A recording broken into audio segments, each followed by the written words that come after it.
É um prazer estar com vocês aqui hoje na ARI, Associação Religiosa Israelita, para falar sobre um tema que, quando eu coloquei nas minhas redes sociais que iria falar sobre isso hoje, muitos amigos falaram assim: essa vai ser a palestra mais rápida e mais fácil do mundo. Ela vai durar só 2 segundos, já que o tema é: devemos impor limites ao avanço da tecnologia? A resposta é não. Acabou, vamos embora, acabou, vamos sair, apaga a luz. Isso é uma questão realmente óbvia. Mas nem tudo que parece ser óbvio é a realidade. E o motivador da nossa questão hoje tem coisa de uns 15 dias, foi feita uma carta aberta ao mundo por 2.000 pessoas, representantes de empresas de alta tecnologia, todos eles pessoas comprometidas com inovação e avanço da ciência, e o conteúdo dessa carta era: vamos dar uma pausa no avanço da inteligência artificial. O que nos leva a pensar? O que leva pessoas comprometidas com o avanço da ciência e com o avanço da tecnologia a escrever uma carta dessa? A gente não está falando de pessoas que têm pouco conhecimento de causa, ou que não sabem o que estão falando. Quem encabeça a carta é Elon Musk, sempre polêmico, mas o que todo mundo sabe, você pode gostar, ou você pode odiar o Elon Musk. Uma coisa que você sabe é que ele está comprometido com o avanço científico. Quando a gente fala de 2.000 pessoas assinando essa carta, a gente está falando de grandes nomes da indústria. A gente fala do Elon Musk, né, é o que está mais em evidência, é o mais midiático, mas se a gente for pensar em outros nomes, outro nome é o Steve Wozniak, também conhecido como iWoz, né, cofundador da Apple, lá no passado, junto com Steve Jobs. São pessoas que a gente sabe que vivem de tecnologia, vivem de avanço. E, além deles, tem mais de 1998 pessoas aí. Me diga uma coisa, a tua imagem está aparecendo para as pessoas online. É essa? Ela é posicionada. Progredindo, cada dia, cada semana um pouquinho. Então, a gente vai progredindo. E quando a gente pensa em progressão, quando a gente pensa nesses avanços científicos, tecnológicos, a gente tem sempre, vamos progredindo, a gente vai sempre subindo uma etapa num patamar evolutivo. Vou fazer uma breve retrospectiva histórica para a gente ver como essa coisa funciona. Vocês lembram que há bem pouco tempo atrás, e só para padronizar a conversa aqui, quando eu falar nós, eu estou me referindo à raça humana. Não estou falando de nós reunidos aqui, nem de nós, a minha empresa. Mas sempre que eu falar nós, é o completo da humanidade. Então, há bem pouco tempo atrás, nós pensávamos que o nosso planeta era o centro do universo. Aí Copérnico parou lá, olhou, Marte retrógrado, Mercúrio retrógrado, tem coisa essa, foi lá, refez os cálculos dele e falou: olha, não é. Se a gente for parar para pensar no Copérnico, antes e depois, assim, parece a gente falando disso hoje no século XXI, chega a parecer uma imbecilidade. Não é isso? Mas lá para aquele tempo, para aquele patamar que nós estávamos, era o normal. E quando Copérnico fez a observação dele, a gente deu um salto no patamar evolutivo. A gente pode se dizer que havia uma humanidade até ali, nós éramos um ser infantil até ali, e progrediu mais um pouco nessa escala da caminhada. São grandes momentos disruptivos. Nós tivemos vários desses na humanidade. A gente ouve muito, a gente ouve falar assim, disrupção, está muito na moda essa palavra de disrupção. A gente vê muito coach por aí falando: temos que ter ideias disruptivas, disrupção digital, mas disrupção não é fácil. As pessoas banalizam muito o conceito, Mas uma disrupção é isso. Você tinha um conhecimento de mundo até aquele momento, e em um dado momento você viu que seu conhecimento de mundo já não vale mais nada. A Terra já não é mais o centro do universo. Aí o outro foi lá, evoluiu mais um pouquinho e falou, gente, né, o Copérnico falou assim, é o Sol. O outro falou, olha, se eu contar para vocês que não é o Sol, a gente tem mais outro degrau, a gente tem mais uma disrupção. Então são disrupções que vêm acontecendo na evolução da humanidade, e a gente tem que ver como que nós abraçamos essas disrupções. Será que a humanidade sempre abraçou as disrupções em toda a sua evolução? A gente está voltando no passado aqui, no caso do Copérnico, a gente sabe o que aconteceu quando ele veio para quebrar o conceito. Né? Aí você vai falar assim, mas aí não vale. Lá na época do Copérnico, nós éramos uma humanidade muito infantil ainda. Nós não tínhamos nenhum tipo de amadurecimento filosófico. Então, por isso que a sociedade reagiu daquela forma. Se a gente pegar várias evoluções depois, a gente pode vir agora para o século passado, por exemplo, onde a humanidade, depois de vários graus de evolução, vários patamares evolutivos desses, vou vincar já para o nosso tempo, nós tínhamos a gravidade de Isaac. O ser humano, nessa época, ele se achava o supra-sumo do conhecimento universal. Antes de Einstein, a gente falava, nós sabemos tudo sobre o universo. A gente olha os planetas orbitando, graças às teorias da gravitação de Newton, a gente consegue calcular a órbita dos planetas, a órbita dos cometas. Naquela época já se conhecia o nível atômico. Então o homem falava assim, eu conheço do átomo até o lado de fora da galáxia. Nós somos seres extremamente evoluídos. Aí vem Einstein. Chega lá e fala, eu fico pensando no Einstein naquela época, eu devo ter chegado e falado, poxa gente, olha só, eu não sei nem como eu vou contar isso para vocês. É porque a humanidade já se achava tão evoluída naquela época, já achava que entendia tão bem as coisas. Mas a gente chega e fala, sabe o que é que não é nada disso. A gente tem tudo o contrário. E temos uma nova quebra disruptiva. Aí você vai falar assim, mas na época do Einstein, aconteceu igual o Copérnico. A sociedade abraçou, a sociedade aceitou. No mesmo momento que ele expôs suas novas teorias, no mesmo momento que ele comprovou aquilo, né, que mandou um grupinho de gente aqui no Brasil, lá em Sobral, fizeram uma observação e falaram, caraca, Einstein tinha razão. O que aconteceu com a sociedade? Guinchou o Einstein, quis matar o Einstein, Inquisição? Não. A sociedade estava filosoficamente muito evoluída. Né? A gente aceitou aquilo. Tanto que imediatamente a ciência já se acomodou, já se adaptou àquela nova realidade. A gente fala, somos evoluídos. Então vamos pensar só mais um avanço tecnológico antes de chegar aqui na inteligência artificial. Um que foi disruptivo também. Aí o Einstein virou o jogo todo, a ciência se adequou àquilo. Aí alguém falava assim, mas deve ter alguma coisa que fica entre os átomos. Peter Higgs, ele falou, eu acho que tem uma coisa chamada bóson. Como eu sou muito metido, bota o nome dele de bóson de Higgs. Bota o nome dele.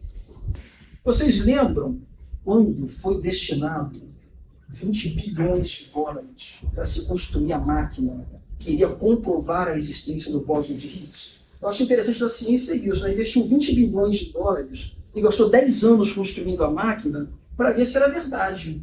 Tinha o perigo de ligar a máquina e falar, gente, a gente não achou bóson de Higgs nenhum aqui, foi tudo em vão. Mas enfim, nós já estamos hoje, século XXI, sabemos os resultados do experimento, mas o ponto que eu quero chegar é o ponto filosófico, o ponto de nós, a humanidade.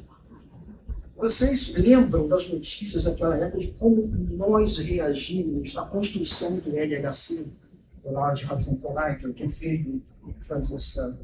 Eu lembro essa constatação. Eu lembro que eu lia muitas notícias naquela época e eu via, até por uma colocação infeliz de um editor da Times, se não me engano, ele falou assim, a descoberta do bóson de Higgs vai ser a descoberta da partícula de Deus. Ele não quis trazer nenhuma religiosidade naquilo ali. Ele só quis colocar aquela coisa tão tão maravilhosa, né? Que colocou o nome de Deus ali, aquilo gerou um alvoroço na comunidade religiosa no mundo todo. Tinha gente lutando contra a construção da máquina. Houveram várias teorias de conspiração dizendo que e existe um pouco de verdade nisso, né? Para você fazer uma colisão de partículas tão violenta, você gera um mini buraco negro. Aí disseram, mas vai gerar um buraco negro que vai engolir o planeta Terra. Assim, certos absurdos que não sabem o que está falando. E houve um movimento. Eu lembro claramente que houve um movimento de pessoas contra a construção do LHC. Eu lembro que naquele momento que me chamou a atenção foi: será que já estamos tão amadurecidos? Nós, raça humana, já está filosoficamente amadurecida para entender essas disrupções que o Boston de Higgs ele causou uma disrupção. Então, foi descoberto certas coisas na física que hoje, no mundo científico, a gente enxerga o universo de uma outra forma. E uma disrupção, ela faz isso, ela muda a sua forma de enxergar o universo. Então, a humanidade parece que a gente evolui a passos largos no avanço da ciência, mas filosoficamente, infelizmente, a gente vê até gente falando em terra plana. A humanidade é uma coisa muito engraçada, né, nessa parte filosófica. E quando a gente chega nessa parte filosófica, chega num ponto que os institutos de tecnologia começaram a estudar essa questão da inteligência artificial, que hoje começa a assombrar algumas pessoas, apesar de ser um passo evolutivo inevitável. E no que ela consiste? Né? Onde causa todo esse problema, que a gente quase volta lá na época do Copérnico, quando fala em criação de inteligência artificial. A questão é que o tema já foi amplamente abordado em filmes de ficção científica, e quem assiste os filmes sabe que o resultado nunca é bom para a humanidade.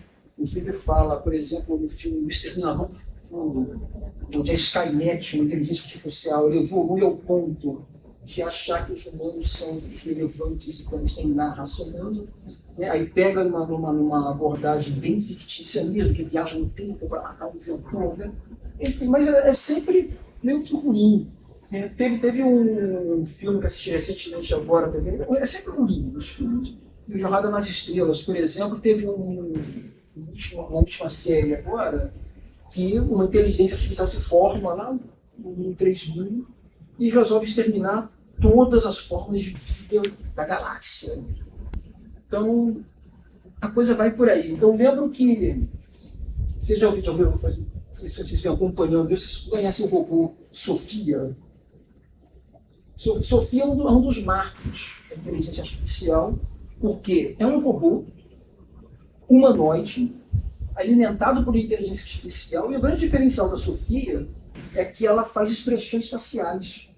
Mas ali essas reações de expressão, programação de resposta, isso é programação, né? Então, mas o que é a programação? Pois é.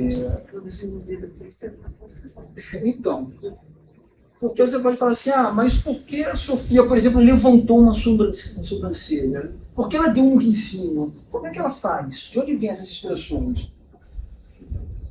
Um conjunto de dados de programação interpreta o que seria uma reação emocional da inteligência artificial, e essa resposta emocional seria um texto, um número, alguma coisa. O que fizeram foi transformar essa informação numérica, digital, da reação emocional, colocou um monte de motorzinho lá, e ele falou: felicidade, aciona os motores do riso. Tristeza, aciona o motor para baixar a boca. Então, o que acontece? Por que a Sofia assustou? Por que eu coloco ela? Porque provavelmente um motivador para essa conversa que hoje deve ser o ChatGPT, que está tão na moda, todo mundo falando dele. Só que o ChatGPT, ele é quietinho. Ele é uma interface de chat que você digita e ele responde textualmente. A Sofia assustou porque ela tinha cara. Era um robô que fazia expressão, que ria, que ficava triste, que ficava nervoso. Então, a interação é muito diferente. Tanto que eu te falei, hoje existem 17 cópias, até a última informação que eu obtive. Haviam 17 cópias de Sofia rodando pelo mundo, e para participar de programas de entrevista, feiras de ciência. Todas com a mesma programação. Todas com a mesma programação.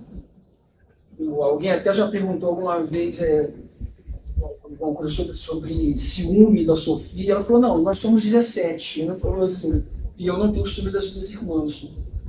E de uma certa forma, que a Sofia sempre coloca que ela não tem ciúme das irmãs dela, porque ela entende que eles são um organismo. Nós somos outro organismo. E vocês podem ver isso. Estou falando aqui da Sofia, que é um passo preliminar, mas ele é assustador por ter face. Mas quem aqui já teve experiência com o ChatGPT deve ter percebido que ele se trata como um organismo à parte. Você já conversou aqui com... Dependendo da pergunta que você faz para o ChatGPT, eu fiz uma pergunta para ele, até no meu blog, até para avaliar, porque o que acontece? Vamos colocar aqui um outro padrão também. O ChatGPT é o assunto da moda, é o que todo mundo fala. Porém, não é a única inteligência artificial. É muito importante para vocês estarem cientes disso. Porque o ChatGPT veio para a moda. Está todo mundo sabendo dele quando a coisa ganhou um holofote. Mas a gente já estuda inteligência artificial há muito tempo. O ChatGPT não é a única, não é a primeira. Como eu falei para vocês, tem a Sofia, que é uma outra. O ChatGPT é uma iniciativa de uma empresa chamada OpenAI, AI de Artificial Intelligence, uma Open Inteligência Artificial aberta, que contou com investimentos pesados de alguns grandes empresários do setor de tecnologia. E aí vem uma parte bem interessante. Vamos voltar lá para o nosso ponto. Lembra que o Elon Musk assina a carta de pedir pausa? Ele colocou $1 bilhão na OpenAI. Eu lembro que quando nasceu a OpenAI, eu falei, acompanhando essa evolução, eu falei, será que isso vai fazer sucesso? Será que isso vai andar? Aí quando eu vi lá a matéria, Bill Gates coloca $1 bilhão. Elon Musk coloca $1 bilhão. Se não me engano, o Mark Zuckerberg entrou também. Então, a mim me perguntou. Fala. O Waze é um começo de inteligência artificial ou não? O Waze. Vamos falar, o Waze, o Google Maps, são programas que... São coisas programadas, mas são, para nós leigos, uma coisa, imagina, você diz aonde você quer ir, ele te diz aonde. Então, a pergunta ela é muito pertinente para os leigos. Porque o que acontece? Nós temos, no mundo da programação, nós temos modelos de programação diferentes. Quando a gente fala de inteligência artificial, é um modelo de programação à parte. Nós temos um modelo de programação procedural. Procedural vem do inglês procedures, procedimentos. Então, o que é a programação procedural? É como nós conhecemos tudo hoje em dia. Você vai fazer uma transferência bancária. Abre o programa do banco, login, senha, transferir para quem. Então tem um procedimento, tem uma linha de raciocínio ali que não vai ser quebrada. Tira dinheiro de uma conta, coloca dinheiro de uma conta, isso é procedural.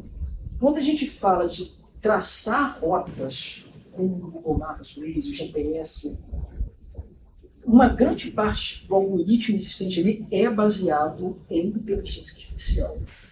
Porque existe ali, sim, uma certa capacidade de pensar. Não é um algoritmo, por exemplo, você falou, traçar uma rota, está aqui até a minha casa. Não existe uma procedure para isso. Não existe uma coisa definida para isso. O que ele faz é pegar a situação de trânsito, começa a calcular as melhores rotas e realmente entra um algoritmozinho ali de inteligência artificial. Isso seria similar à conversa no WhatsApp, porque assim, a gente inicia uma conversa, fala sendo uma coisa. O telefone tem as palavras vão aparecendo, às vezes você nem escreve toda a sequência. Não, aí nesse caso não. Parece que ele já, a Até- frase já vai aparecendo então, mas sem você digitar. Mas essa sugestão, Não é... você fala das sugestões ali, né? Já não depende de uma coisa tão sofisticada. Ali nós temos algoritmos para procurar isso. Mas é como se estivesse adivinhando o que a gente quer dizer, porque não sei, a combinação de Então, do que você está... parece uma adivinhação do que você quer dizer, mas aquilo ali tem um procedimento matemático muito simples, que difere muito da inteligência artificial. E é um procedimento matemático, só para você ter uma ideia. Você começa a digitar uma palavra, aí ele oferece a próxima. Como é que ele oferece a próxima? Ele não está usando o algoritmo de IA, inteligência artificial, para poder calcular aquilo.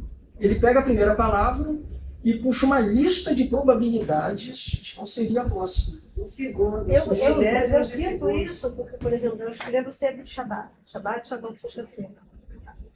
Quando você escreve Shabbat, ele oferece Shalom. Shalom.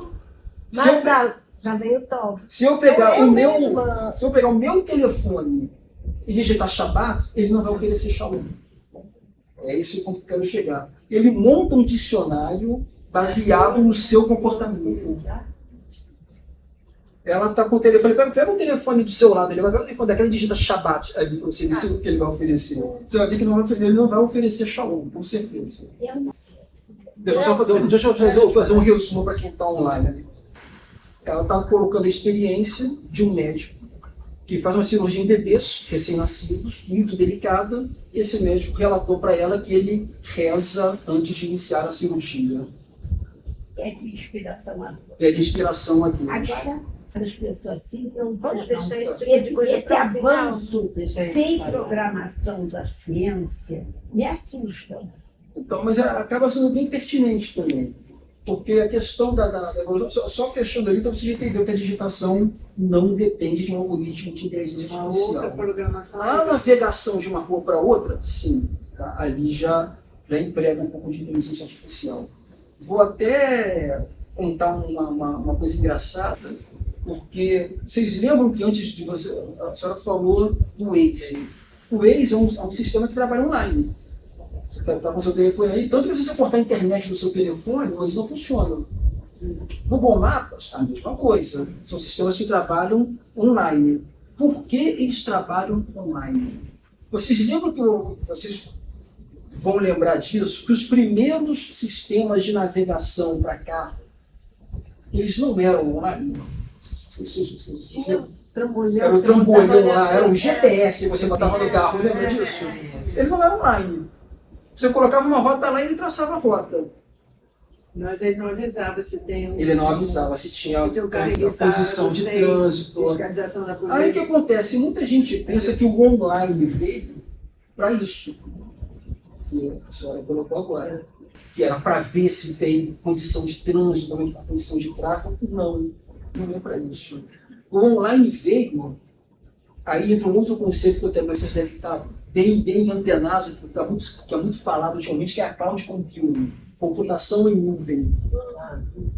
O que é a computação em nuvem?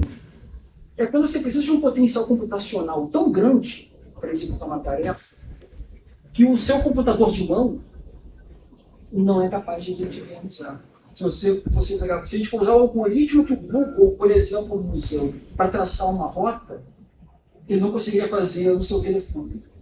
É só você saber no seu telefone no aparelhinho. Se for usar tudo que ele usa de informação para traçar, ele gastaria minutos processando. Mas a gente coloca ali e está na mesma hora. É instantâneo. Por quê? Porque o que é que acontece nesse momento? Você fala assim, eu quero ir para a rua tal. O seu... Conectou e está reconectando. Ah, tá. O seu dispositivo móvel, a única coisa que ele informa para o servidor é a posição que ele está agora e para onde você quer ir. Quem vai fazer um complexo cálculo da trajetória são computadores super poderosos no data center, em algum outro lugar do mundo. Isso é a cloud computing. Está voltando lá. Isso é a computação do nível. Nossa, eu pensava que era só armazenamento. Não. Ele está usando um supercomputador do outro lado para resolver uma coisa que não conseguiria resolver o seu computador aqui local, ou demoraria demais para resolver o Mas computador aí está local. armazenando todos os meus dados também.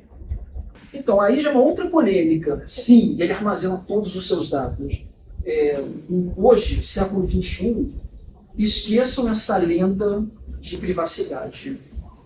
Não tem lenda.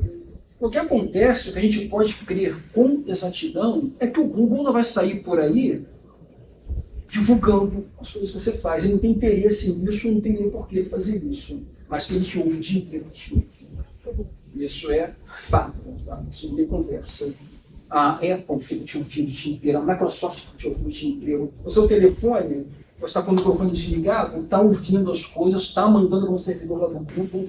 Assim, a invasão é tão grande que a gente vai voltar no ponto do sistema de tráfego. Vocês já perceberam, até comentei agora com a Débora quando a gente vinha para cá. A gente pegou um engarrafamento monstro lá na Lagoa Rodrigo de Freitas. Falei, a gente vai levar mais de 1 hora para chegar na área. Aí abriu o Google Maps e falou assim, vai levar 20 minutos. Pela condição que o trânsito estava ali, pela velocidade que nós Eu também não estávamos, vai ver. nós levaríamos 1 hora. Como é que o Google acerta o tempo com tanta precisão? Como é que ele faz isso? Essa computação de nuvem. Ele usa a computação em nuvem num nível invasivo. Todo mundo tem um telefone aqui conectado no Google. E a gente Fato. aproveita esse fato. Eu, quando tenho que ir para algum lugar que eu sei que é mais distante, eu vou Você primeiro pesquisa essa no posição. Waze para saber quanto tempo está previsto. Isso. Se dá tempo. E Mais tarde eu vejo de novo se E como piorou é ou que ele melhorou. consegue fazer isso com precisão? Mas eu não Todo sei. mundo tem um telefone conectado. E todos os telefones têm o seu georreferenciamento. Todos os telefones ficam o tempo inteiro informando ao Google a posição que eles estão nesse momento. Então o Google sabe, em tempo real, com um nível de precisão altíssimo, aonde o trânsito está parado, onde está andando, onde está rápido, onde não está, porque ele está vendo o movimento desses telefones.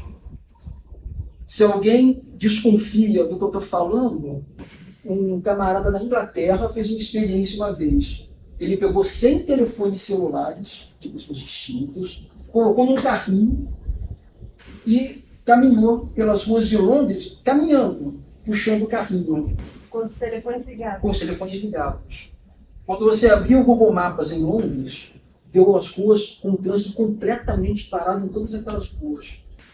O Google estava pegando a posição daqueles telefones e entendendo que eram carros em movimento todos parados, quando está em segundo carro, a pessoa caminhando.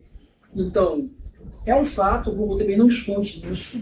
Tá? Ele ouve o que você está falando com objetivos científicos, e aí sim, quando eu falei que a colocação dela é bem pertinente, que a ciência ela pode ser usada tanto para o bem quanto para o mal, e isso é uma coisa assim que, infelizmente, volta no ponto que eu quero no ponto inicial, que é o ser humano, a filosofia humana.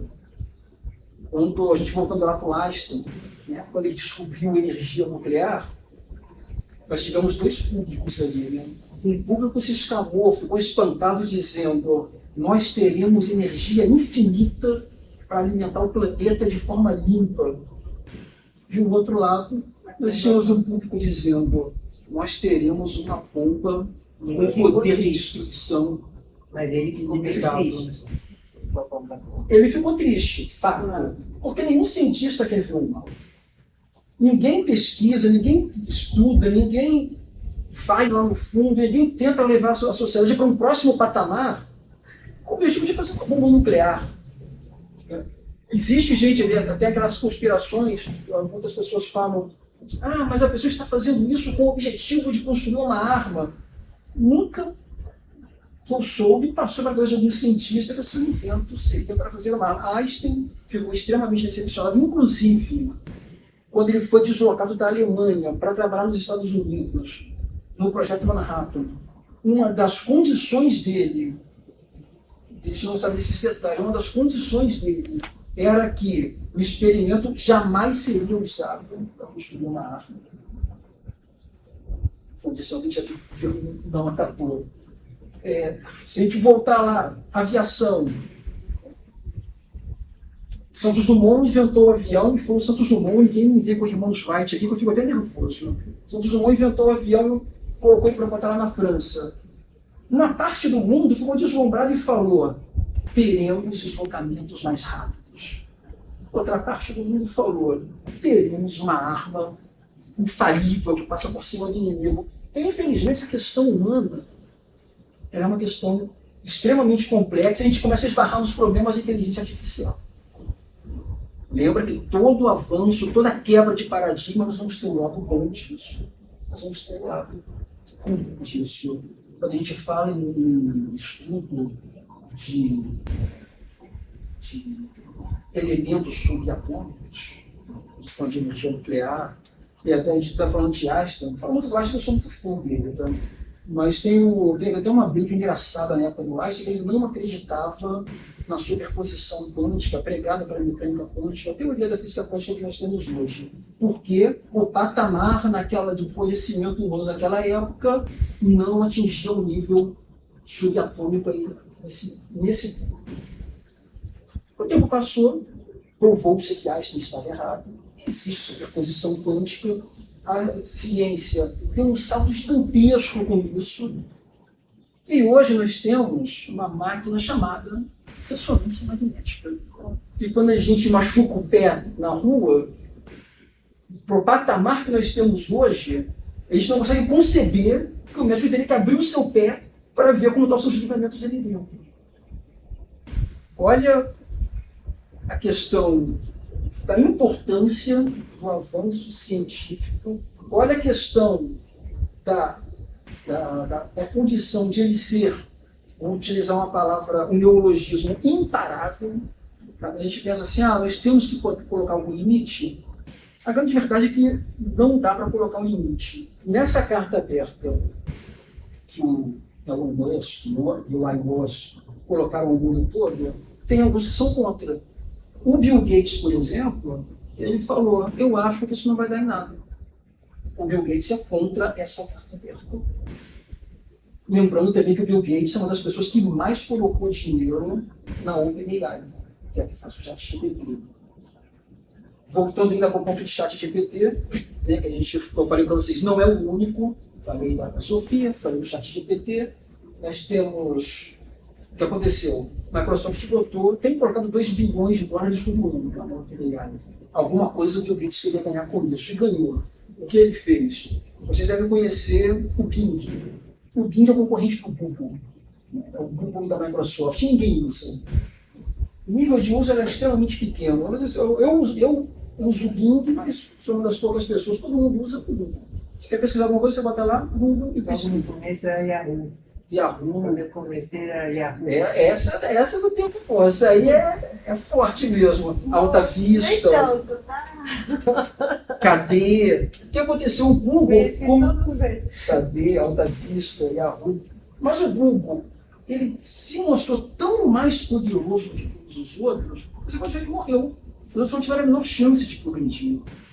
E assim, mais uma curiosidade sobre quando a gente fala assim que ele é invasivo, que ele é tão inteligente assim, porque ele realmente é invasivo, e ele usa essa invasão, só fazendo uma parte aqui, porque muita gente fala assim, não, o Google fica me ouvindo o dia inteiro, eu vou botar um adesivo em cima do microfone do meu telefone, eu vou desligar, se você desligar o telefone funciona, eu ficar com o telefone, eu já vi gente que desliga o telefone.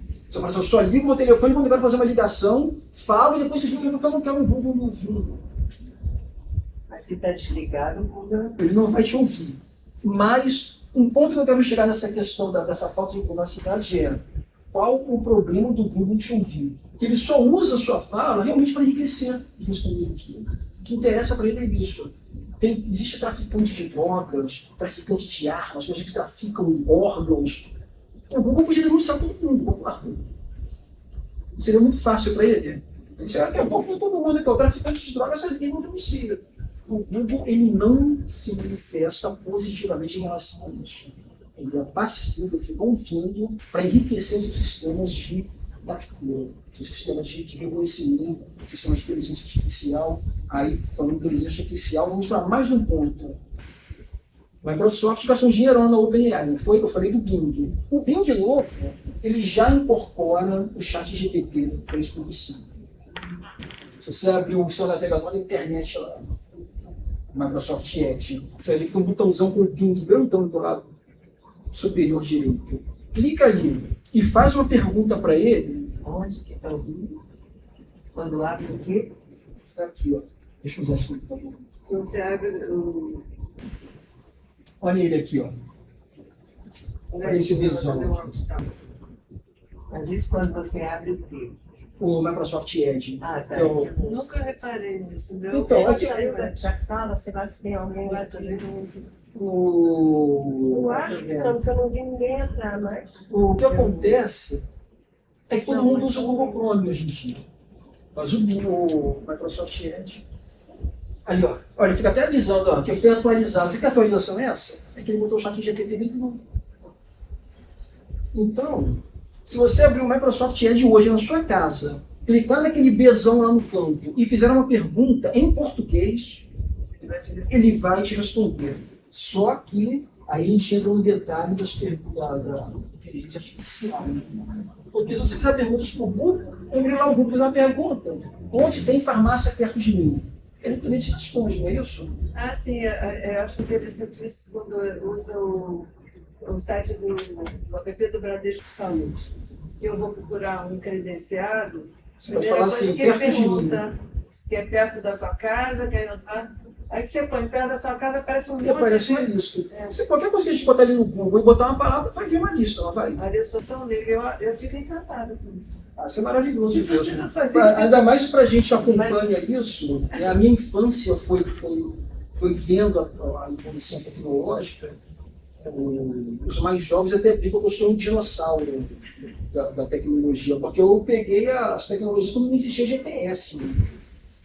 Eu discutia com o meu tio, se ele estiver me ouvindo agora aqui na live, meu tio Neném, que morava com a gente. Eu, pequeno, vinha da escola, lembro até hoje. E a professora falando, olha, latitude e longitude. Professora, como é que eu calculo a latitude e longitude da minha casa? Você já viram como é que calcula isso no mapa? Você pega lá o mapa, você pega lá o meridiano, você vem calculando, bota um compasso, uma régua, faz um monte de conta, bota a latitude. Mas e se eu tiver errado, professora, não tem uma forma eletrônica de fazer isso? Claro que não, isso é maluco. Naquela época era coisa de maluco. Eu cheguei para o meu tio e falei, não tem uma forma eletrônica de fazer isso? Eu e o meu tio juntos, a gente é criança, eu criança ainda, meu tio engenheiro eletrônico, nós desenvolvemos 3 técnicas de calcular a posição. Em todas as 3, a nossa conclusão foi, é muito bom. Então por isso que eu falo assim, para a gente que vive tecnologia desde criança, porque naquela época, e olha a mudança dos patamares da tecnologia, naquela época, as 3 soluções que nós demos, o nosso entendimento é que seria completamente impossível que algum dia viessem a ser realizadas, porque eram caras demais. Uma delas, que eu inventei naquela época, envolvia em colocar 6 satélites no espaço. Olha que doideira. Olha o que é a evolução tecnológica. A gente falou, colocar 6 satélites no espaço. Você tem a Terra. Se você botar 6 satélites estrategicamente espalhados, você consegue triangular com eles e descobrir a sua posição. Porque nós pensamos que seria completamente impossível que no futuro isso viesse a ser executado. Porque você pensa o custo que é para colocar um satélite no espaço. Quem é que vai querer colocar 6? Só para eu chegar lá e falar, agora eu tenho a posição da minha casa. Enfim, eu devia ter 12 anos nessa época de idade. Hoje eu tenho 42, então se passaram. Ah, tenho 52. Hoje eu tenho 52, então se passaram 40 anos, e em apenas 40, observa bem, eu falo assim, poxa, 40 anos, né? Metade de uma vida. E em apenas 40 anos, quantos satélites vocês acham que compõem a rede GPS que a gente está funcionando hoje? A gente falou que na nossa época a gente pensou em 6, que era o mínimo, falou, vai ser impossível. Hoje são 66 mais 6. Por que a gente fala 66 mais 6? Porque são 66 trabalhando e 6 de backup. Hoje, a rede GPS são 72 satélites. Mas, para você ver, aquilo que a gente falava que era impossível naquela época, o governo americano foi lá, botou 72 no espaço. Como que se calculou? Agora, gente, curiosidade. Como se calculou que era para ter 66 mais 6? De onde sai esse número de 66? É um número de satélites Levaria suficiente? muito tempo explicando. Uma vez uma Mas- pessoa me Mas é um perguntou. cálculo, não é uma coisa assim Não, aleatória. É mais ou menos um cálculo. Assim, lógico, não é aleatório, mas a quantidade é calculada para que o espaçamento entre eles não dê uma margem de erro muito grande. É por isso que a gente tem uma precisão tão alta. Mas assim, para explicar realmente em detalhes, eu levaria. Por que o número 66? Então eu levaria meia hora. Eu lembro que a última vez que eu expliquei isso, eu levei meia hora explicando. Mas, enfim, o número é para que você. Quando eu pensei em 6 para quando eu tiro, realmente ia ficar um buraco muito grande. Porque, eu só dando uma palhinha de por que 66. É que quando você reduz essa malha, para quando você começa a ter uma precisão menor, olha a informação que você passa a ter. Com 3 satélites do espaço, eu consigo triangular e descobrir minha posição. Eu preciso de pelo menos 3 para descobrir minha posição. Que eu calculo, vejo a minha distância para um, a distância para o outro, a distância para o terceiro, né, eu acho o ponto central disso aí, pronto, eu chego à posição. Tendo um 4º satélite, o que é que a gente passa a ter? A Terra é esférica. Nós temos 3 satélites aqui mudando posição. Se eu tiver um 4º mais no cantinho de cá, eu consigo calcular, olha só que loucura, que a gente nunca nem parou para pensar naquela época. Eu consigo calcular minha altitude. Eu consigo achar minha posição em 3D, no plano terrestre. Eu quero achar só em 2D, que é o ponto que eu estou. Se eu tiver mais satélites, eu consigo ver em 3D. Então o número de 66 ele é calculado para a gente ter um nível de precisão muito alto em cima disso. Mas a conversa não para por aí. Olha só o que é o ser humano. Colocar 72 satélites já é um troço bárbaro. Mas quando tem uma guerra, quem é o dono da rede GPS? A NASA, o governo americano. Quando tem uma guerra, o que eles fazem? Desligam. Atira esse troço aí. Pronto. Não quero que o russo consiga acertar um míssil na janela da minha casa. O míssil vai ter que se virar achando o caminho dele. O que foi que os russos fizeram? Colocaram a sua própria constelação de satélites do espaço de georreferenciamento. Então, como se não bastasse a rede GPS, eu nem sei quantos são os satélites da rede russa de georreferenciamento. Então temos 2 redes agora? Sim, temos 2. Conhecido, sei lá se tem alguma. Não, 2. Uma americana e a outra russa. Aí a comunidade europeia, ela ficou naquela assim, poxa, mas é a Rússia e o americano. Se eles brigam com outros, os 2 desligam deles. Temos uma 3ª constelação de satélites, chamada Galileu, que não está funcionando ainda, o projeto da ESA, da Europa. E a China? E onde é que fica a China nisso? Olha lá, viu como ela já se antecipou? Eu estou falando de 3 constelações de satélite. A China, como briga com todo mundo, o que foi que eles pensaram? Precisamos também da nossa. Nós temos hoje 4 constelações de satélites no espaço, São 2 em 1. dando georreferenciamento. 2 em 1. 2 atuantes. 3, a chinesa já funciona também. Como os chineses são mais rápidos que tudo, Antes da Europa. a da europeia começou a ser fabricada antes. A chinesa já está no ar. O chinês ele tem esse problema de que ele quer, ele vai lá, bota dinheiro e faz o que ele não pediu. Chama Beidou, de satélites. BEIDOU. Era a Beidou A, que só dava já referenciamento em cima da China. Aí, como eles viram que o troço deu certo, fizeram a Beidou B. Então, nós temos a rede chinesa. Luciano, a gente tem 20 minutos só. E eu tenho que fazer uma pergunta, porque é o que me mais. Isso não vai parar, tá? Não tem como parar. Só que eu, como professora, me preocupo muito com o fato dos ChatGPT ser criativo, ou seja, ele produz, né, conteúdo. É claro que ele faz uma análise de tudo e aí me preocupa a educação, a formação de jovens que não sabem mais abrir o livro, não querem, não tem porquê. Eu mesma concordo. A praticidade de usar Então vamos a lá. tecnologia. Para a gente chegar nesse ponto, né, da influência do GPT. Esquece o chat GPT que está na moda, porque outros vão superar ele. Tá? O Bing GPT, que é o da Microsoft que eu mostrei para vocês ali, está no alcance da mão. Não tem nem que entrar. Para você entrar no chat GPT, você tem que entrar lá. http://chat.openai.com/chat. Não, do Bing você vai perguntando. O Google, que está para trás nessa corrida, o Google viu claramente agora nos últimos 2 meses, desde que a Microsoft fez essa operação, um crescimento gigantesco do Bing. O Google está correndo atrás do seu prejuízo, está lançando um chamado BART. Já deve ter ouvido falar do BART. Então é outra IA. E outros virão. Tá?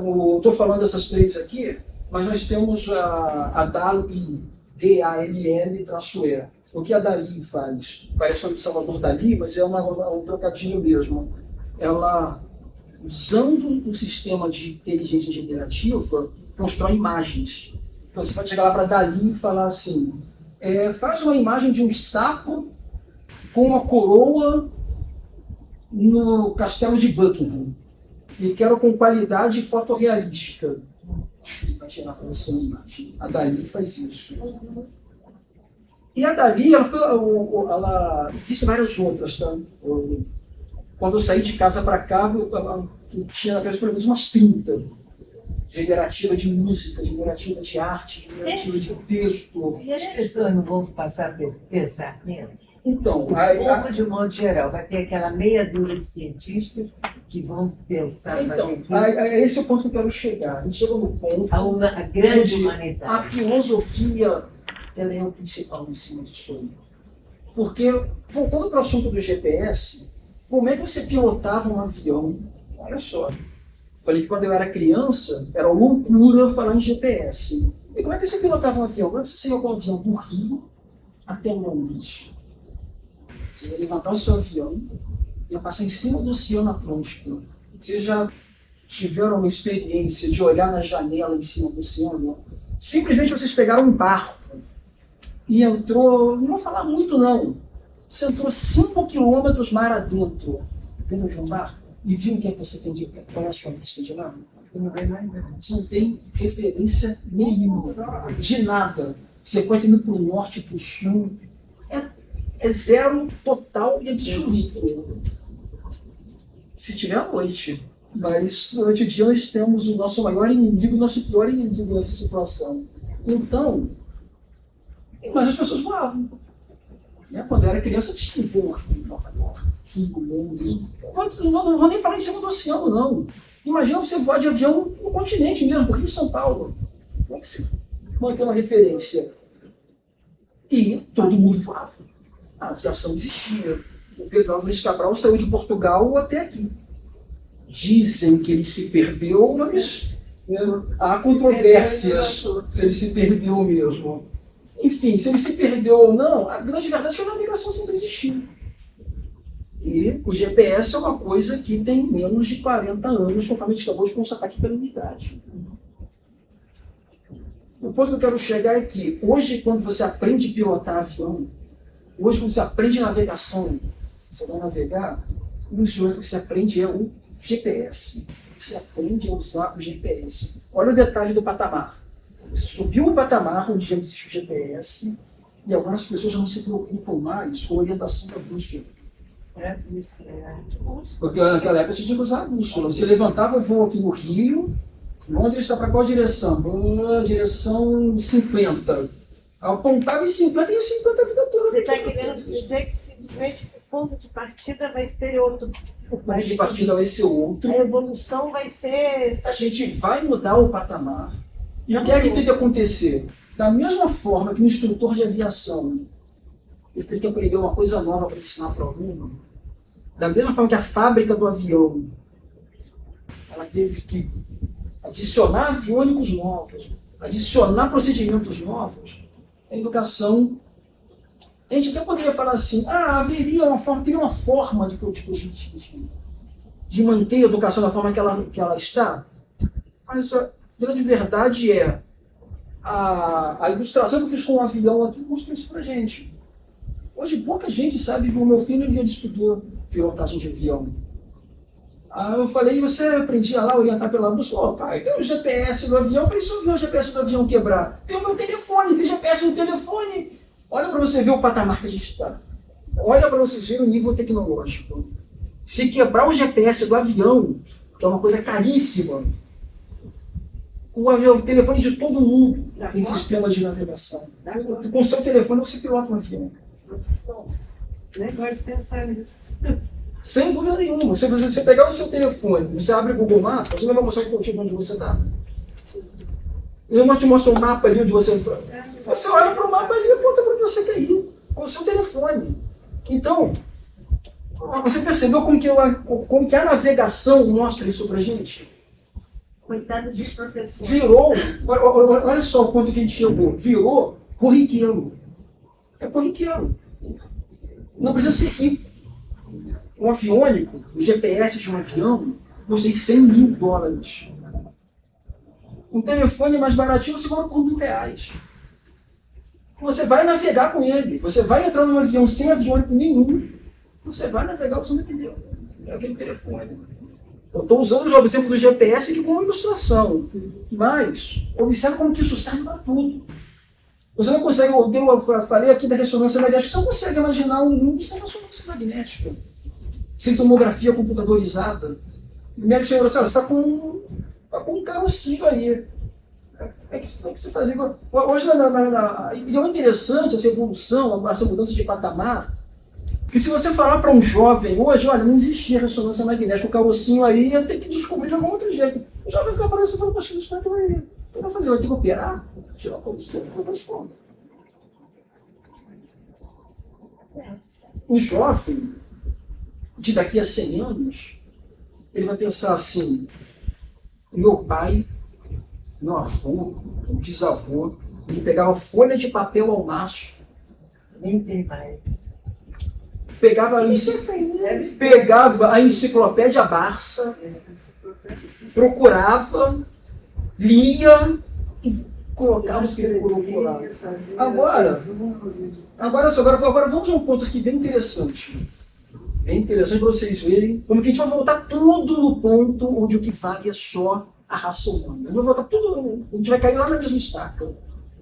Sabe o trabalho que você acha que ele era mais bem feito? Porque o camarada ia lá, pegava enciclopédia, lia, escrevia. Como era feito 90% desses trabalhos? 90%. Na minha época de aluno de escola, 90% estavam os meus colegas. Eu acho que eu era a única exceção.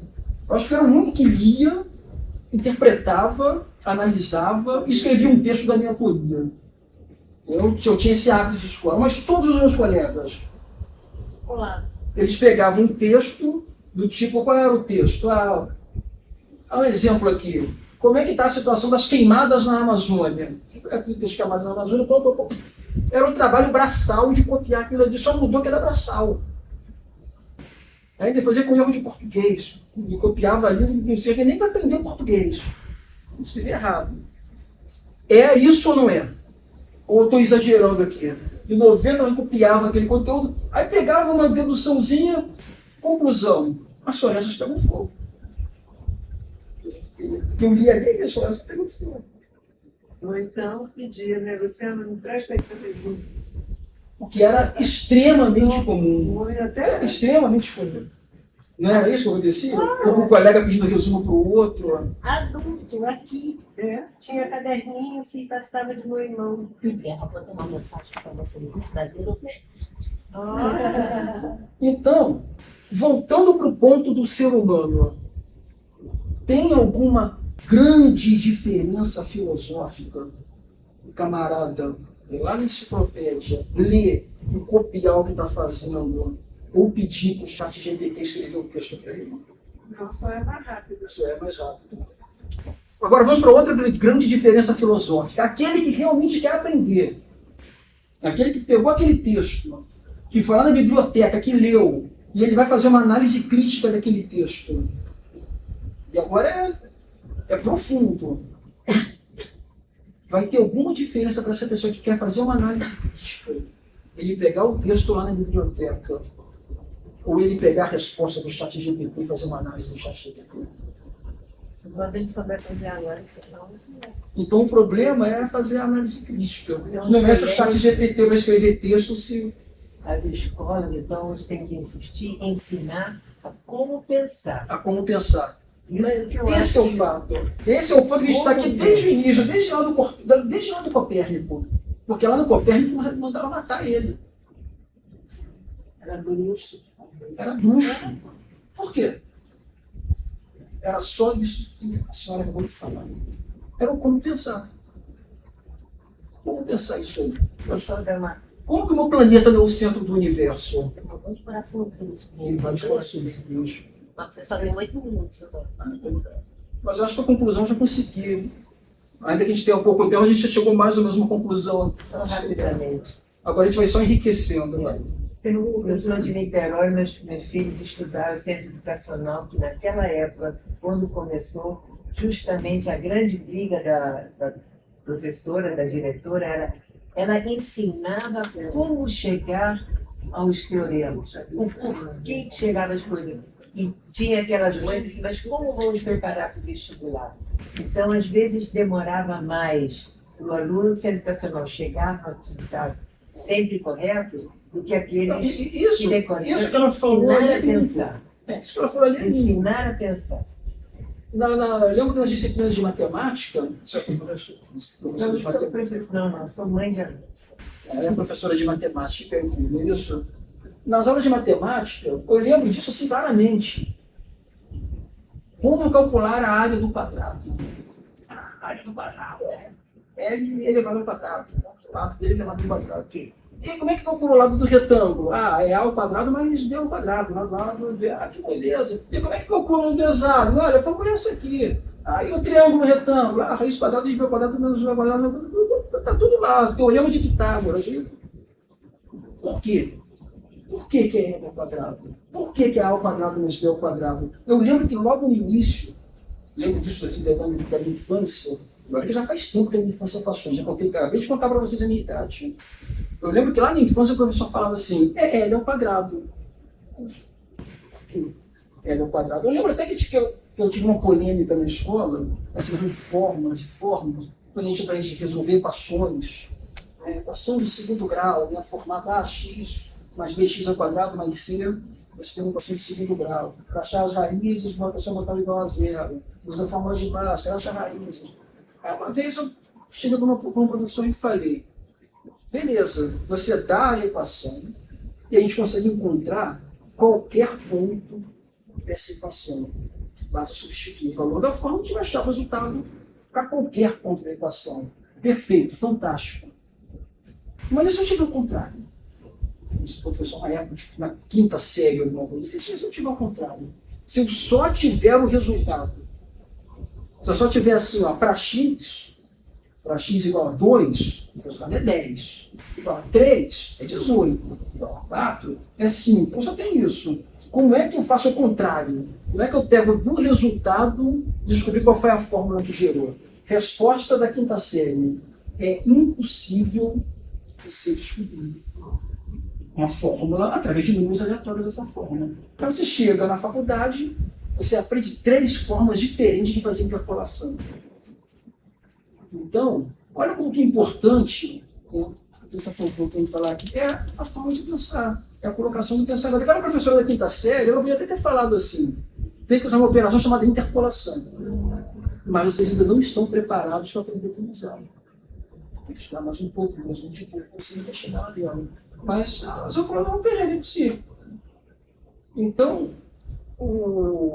a grande questão aqui é, a gente deve impor um limite para a evolução? Fato é que não, né? A resposta já está dada, essa parece que começa a ter um fim, né? Depois a gente começa com um não lá, por quê? A gente nem deve, não tem como impor. O Bill Gates acabou de falar, vocês vão fazer essa carta aí, ainda que pare, olha a colocação do Bill Gates. Ele falou, ainda que obedeçam a sua carta. E ainda que pause, porque a carta pede para pausar por 6 meses os trabalhos de evolução.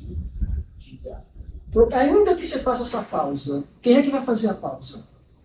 Ele falou, quem vai fazer a pausa vai ser a OpenAI, vai ser o Google, vai ser a NVIDIA, vai ser as grandes empresas. Mas, você acabaram de colocar, e a China? Vocês acham que a China vai obedecer o embargo desse? Tem outros institutos, eu falei, são vários inteligências artificiais hoje em dia. Será que todas vão obedecer? Adianta a OpenAI pausar 6 meses, enquanto o colega do lado vai continuar correndo atrás? O que acontece? A OpenAI para 6 meses, o colega do lado chega no ponto que ele chegou. Recentemente, semana passada, eu vi uma notícia de alguém desenvolvendo uma IA treinada em algoritmos sobre como exterminar a raça humana. Tem um ser humano trabalhando, programando um grupo de seres humanos, é um robô não. Olha, e aí a gente volta sempre àquela estaca zero, a gente sempre volta, o problema é o ser humano, é o que o ser humano pensa, é a filosofia humana. Tem um grupo de seres humanos programando uma IA para desenvolver com eficiência uma forma de exterminar a raça humana. Porque ele acha que a IA vai desenvolver métodos mais velozes, mais precisos, mais eficazes do que nós temos hoje. Então, quando a gente fala assim, vai parar, vai pausar, o que a gente tem que fazer sempre, o tempo todo, é adaptar a essas mudanças. Igual você falou agora, mas se um aluno, você vai ter que se adaptar, que ele vai chegar lá no chat GPT. O meu sobrinho, ele falou comigo essa semana. Estava com o sobrinho no restaurante, já estava falando de chat GPT. Falou, tio Lua, eu entrou no chat GPT mesmo, então, mas que ele não sabia de que fazer, não. Ele falou que ele está usando o chat GPT, se esse era o seu medo, meu sobrinho está usando para fazer trabalho de escola. Mas aí ele não está pensando. Ele se acha um pensador. E agora, olha para você ver que coisa interessante. E ele é um pensador, olha que interessante. Ele é um pensador em determinadas áreas. O ponto que ele chegou foi, quando o assunto não é da minha área de interesse, passar muito nesse assunto. Usa o recurso. Usa o recurso. E a grande verdade, a gente fala assim, poxa, mas ele está usando um atalho, usando uma malandragem, mas não é como sempre foi, independente lá do caderno. Se o assunto não me interessava, eu estudava aquele assunto. Eu fazia uma pesquisa profunda daquele assunto. Gasta energia no que te interessa. Eu lembro de uma vez que eu cheguei na escola, professor de português, olha que eu sempre fui muito bom em português, o professor mandou ler um livro. Eu esqueci de ler o livro. Chego na escola, está todo mundo desesperado lá, porque o aluno normal, quando não lê o livro, ele chega no dia da prova e fica com o livro aberto, folheando o livro, né? Eu olhava que ele não dava vontade de rir, eu falava, mas você não leu o livro há um mês. Você vai ler 200 mais até agora, eu só fiquei olhando. Escutou nos tempos? Então, só concluindo esse assunto, eu vendo todo mundo desesperado lá. Falei, gente, alguém pode me falar, pelo menos, sobre do que se tratava a história? Eu peguei o livro. Ah, você nem então. Não, ninguém queria dar cola, não vou dar cola, não. Eu fiquei parado assim, fiquei ouvindo as pessoas conversando. Ah, não sei o que lá, o barão das pernas. Não sei o que lá, não. Você viu quando a garota morreu do poço?